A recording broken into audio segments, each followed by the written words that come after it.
Hey y'all, it's Tim Miller from the Bulwark. I watched Donald Trump tonight in Indiana, Pennsylvania, so you don't have to.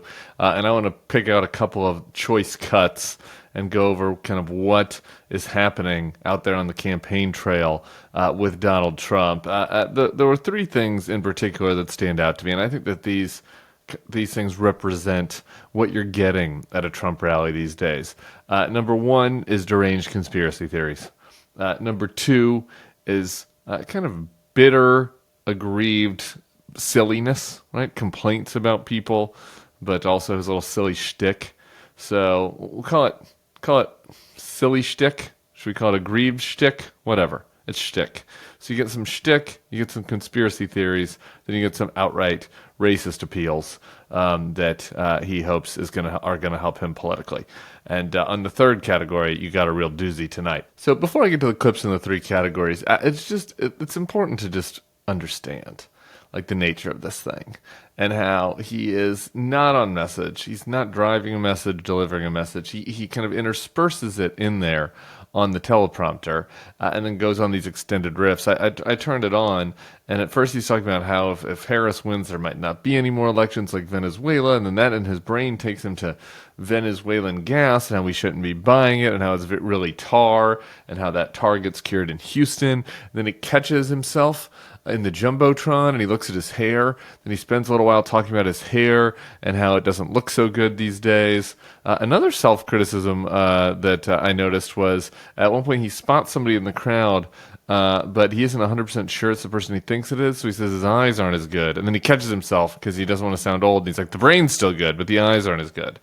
Anyway, he goes from the self-criticism about the hair to something about how this is the fun stuff that people like, and Kamala's speeches are too short, and then from Kamala's speeches are too short, that kind of jogs something in his head, the little fireflies flying around, and that makes him think about Joe Biden and the nicknames, and how he settled on Communist Kamala, or Commie Kamala, and or Comrade Kamala, excuse me. And then for Joe, he goes back and forth between whether it's Crooked Joe or Sleepy Joe. So that is just like what's happening. It's not a message. It's not a clear message. It's not something that people have written for him or prepared or something that he's thought about. His brain is just like zidding, so like that's what you're getting over the course of like too long. So anyway, back to our three categories: conspiracy, shtick, racism. On the conspiracy category, this was the bit that I pulled out for you. Here he is talking about, and this is good news. I didn't even think about this till right now. In the conspiracy category, you also get racism. So a little bit from column A and a little bit from column C. Let's take a listen. And remember this about Russia. Under Bush, they took a lot. Under Biden and Barack Hussein Obama, has anyone ever heard of him? Barack Hussein. A lot of people say he's actually running the country right now. I don't think so. But some people say he's running our country. There it is. Barack Hussein Obama. What's this? What's with the sing-songy voice? Barack Hussein. I don't know what's happening with that. But you see how he does this? Is a classic Trump. I don't know. I'm just going to throw this conspiracy theory out there that Barack Obama was really running the country behind the scenes. So if you don't want a black person running it, I'm just mentioning that, just throwing that out there. I don't really believe it. I don't believe it. Other people are saying that. I don't believe it. But I also think someone's not running the country, not Joe Biden. I don't know who. I wouldn't offer any names. Other people are offering Barack Obama. I wouldn't offer any names. So that's just this game that he plays, right? Where he gets to throw chum in the water for people in the audience that want to believe the conspiracies, and there are many in his audience that want to believe conspiracies. They hear that and they're like, oh, that's Trump sending me a message. That's Trump sending me a message. Really, there is something happening behind the scenes. For people who are Trump supporters or reluctant Trump voters who are not inclined to InfoWars or tabloid, kind of Hillary has an alien baby type nonsense, they hear that and they say, oh, that's just Trump being a card. That's just a little Trump joke. Take him seriously, but not literally, and all that. He advanced another conspiracy theory later that we're not going to show you that clip, but where he kind of reignites. He's in Pennsylvania. He reignites the conspiracies around the late night dumps in 2020 that explain why, to him, Joe Biden didn't win. Obviously, Joe Biden did win. Donald Trump lost fair and square, but he's still on that one.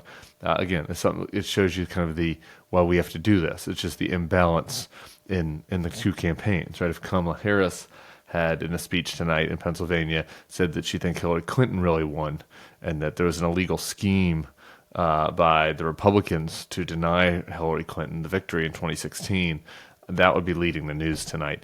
Donald Trump does that very thing in Pennsylvania, and nobody but us is going to mention it. Next thing, category 2, the shtick. So this one, you always hear the Hannibal Lecter and the sharks. Those are kind of the ones that people grab. But I thought he peppers this shit throughout the speeches. So here's one tonight, and I'll tell you how this came up after we watched the clip.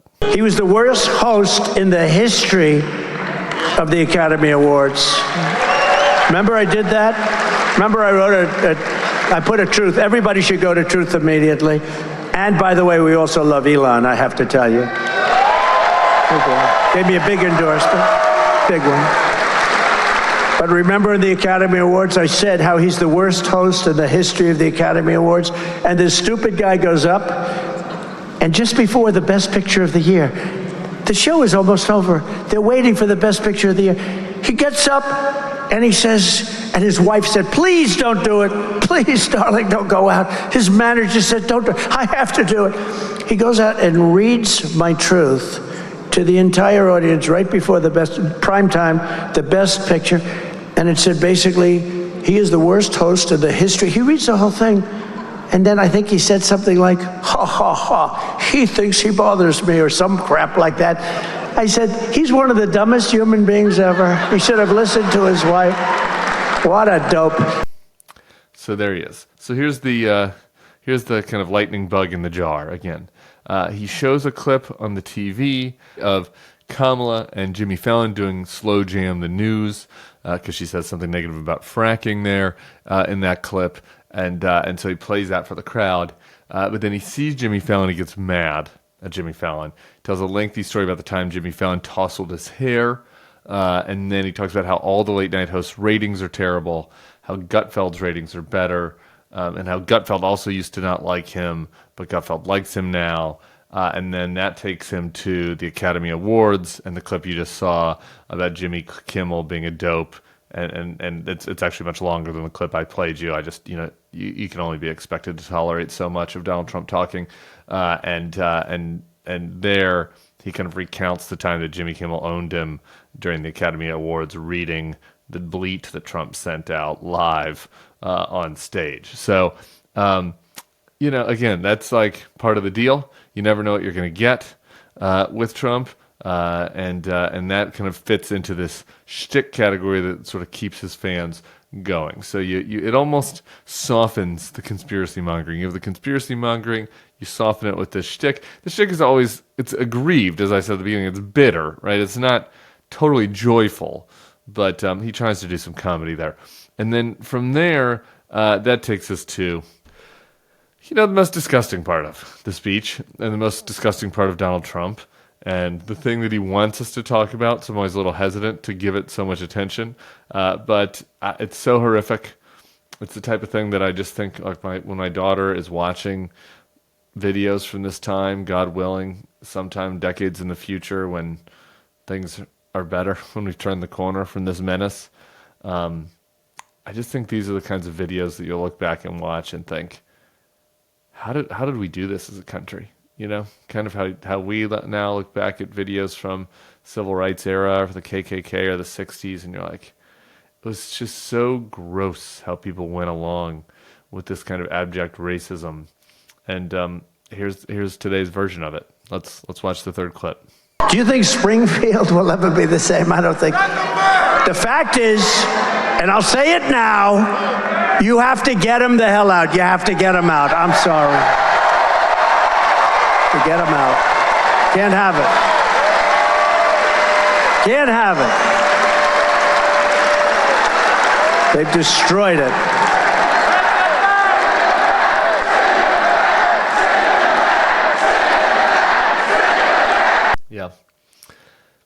this stuff really gets to me. Um, the Haitians are here legally, and they are Americans. They should be Americans. We should welcome them. It's the American tradition. It's the most American tradition, actually. Somebody leaving, fleeing, fleeing poverty, fleeing violence, coming here, finding work, going to a town, being dedicated, learning how to work, learning English, learning how to become a neighbor, contributing to a community. That is the American story, and the way the Haitian immigrants are being treated is just despicable. And this video of Trump talking about how they must go back and how we must send them back, and we must deport them. And then this crowd, this rabid crowd, yelling, "Send them back, send them back." It's reminiscent. That's not a new chant at Trump rallies. It happened in a past campaign when the crowd was yelling, send them back," about members of the squad, many of whom were born in America. So send them back to where was always the question. Obviously, the racist overtones of that. And it's been an old standby. It's been an old racist standby at these Trump events, and it's just like these are Americans. All right, we want them to be Americans. They enrich the country. They're enriching the community.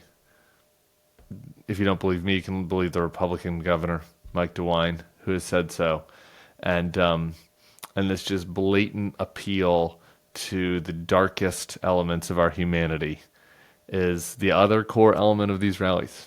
And these things live together. Just this kind of aggrieved but lighthearted comedy about, teasing of Jimmy Fallon with this very deeply dark attempt to rile up the crowd with hatred and with anger. And that's what he's trying to sell the last 43 days. And I just think that everybody who is, thinking about how much they want to get involved, or thinking about whether they want to get off the couch, whether they have people in their lives that they can convince on arm twist to vote or to get involved in this campaign, what he is delivering night in and night out is the lies and, the grievance and the hatred. And it's critical that we stop it. So that was Donald Trump tonight in Indiana, Pennsylvania. As I said, we watch it so you don't have to. And my God, I hope I don't have to watch it that much longer. 40 some odd days left till the November election. Make sure to subscribe to the feed. Tell your friends. We'll see you back here soon. Peace.